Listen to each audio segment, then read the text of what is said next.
Luke there was talking about the cost of living crisis, and the UK, no doubt, is in the worst economic position when you look at the series of data coming out of the UK compared to other countries in Europe. It's one heck of an in-tray to be dealt with on the first day of the job, isn't it, Armen? It isn't it? And the question of what she does on the cost of living crisis is actually very intertwined with her position in the party. How strong is it, or how vulnerable is she?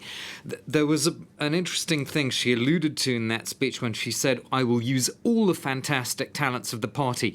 It was a kind of tantalizing, perhaps, reference to bringing in people from other wings of the party into the cabinet, but we don't know if she's actually going to do that. But what MPs have made clear is that if she doesn't do that, there won't be much sympathy for her once this cost of living crisis gets even worse in the winter.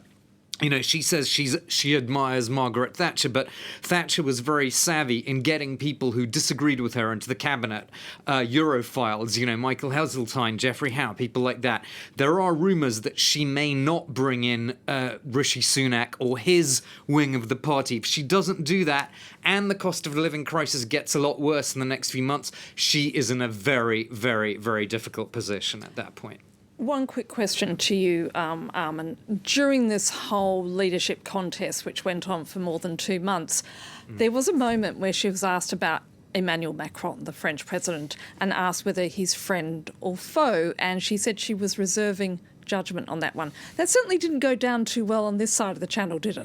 No, not at all. It was a very tense moment when Emmanuel Macron responded to that comment. But I think there is a realization in Paris, Annette, that comment Truss made was in the context of trying to please this increasingly aging set of Tory members who vote for the next leader. Remember what the parliamentary party chose in their final ballots was actually Rishi Sunak, not Liz Truss. So she goes down better with Tory members than with the parliamentary party.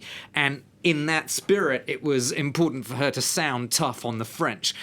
In this speech that we just heard, she said nothing about France, nothing about the EU, nothing about Northern Ireland, nothing on the international dimension. There was just a very tiny, fleeting reference to Ukraine. So we'll just have to see how this plays out. Will there be a reset with Dublin or Brussels? Certainly both of those capitals have signalled they're ready for some sort of new start. If she wants to take the olive branch, for example, if she wants to go to Prague in October for this conference about the future European political community, she will certainly have to go to Dublin in the next few weeks, I would think. But at the moment, she's really not giving much away about how she's going to approach the EU or the Northern Ireland Protocol right now. Armen Georgian, thank you for that. And just a reminder, viewers, that the people who voted for Britain's now set to be new Prime Minister, Liz Truss, amounted to 0.6% of the British population, just around 172,000 Conservative Party members.